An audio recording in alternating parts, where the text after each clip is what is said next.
বরিশালে বাংলাদেশ ধান গবেষণা ইনস্টিটিউটের গবেষণায় উচ্চ ফলনশীল এবং বন্যা খরা সহনশীল ধান উদ্ভাবিত হয়েছে।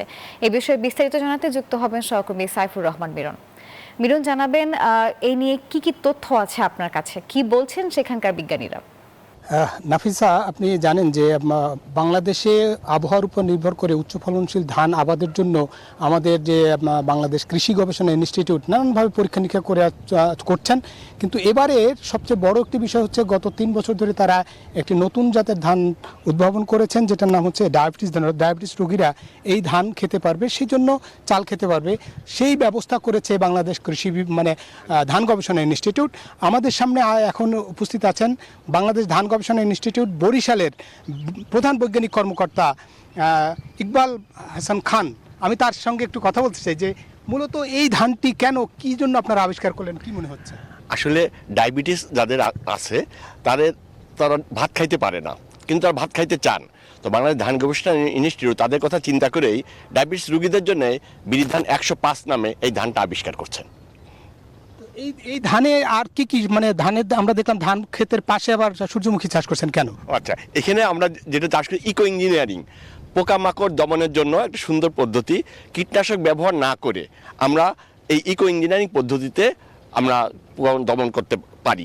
এটার উপকার যেটা হয় যে উপকারী পোকা এই গাছে এসে বসে, এরপরে যখন অপকারী পোকা ধান খেতে যায় তখন অপকারী পোকাকে এই পোকা যে আক্রমণ করে। যেমনটা বলছিলেন যে মূলত নতুন জাতের যে ধান উদ্ভাবন, এবং একই সঙ্গে আমরা এক বৈজ্ঞানিক কর্মকর্তার সঙ্গে কথা বলেছি, তিনি যেমনটা বলেছেন যে এই বন্যা কবলিত এলাকা হিসেবে লবণাক্ত সহিষ্ণু কিন্তু ধান, সেটাও কিন্তু তারা উদ্ভাবন করেছেন, যেটার নাম হচ্ছে বিরিধান 117।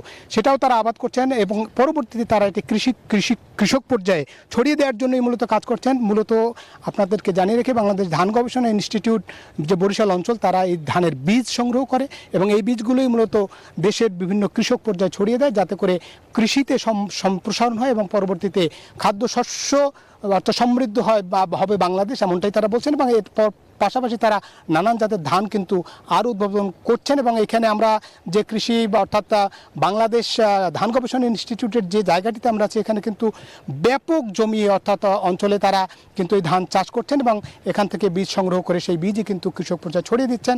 উৎপাদন বাড়ছে এবং সম্ভাবনা দেখা দিচ্ছে যে খাদ্যে স্বয়ংসম্পূর্ণ হবে বাংলাদেশ, এমনটাই বলছেন বৈজ্ঞানিক কর্মকর্তারা।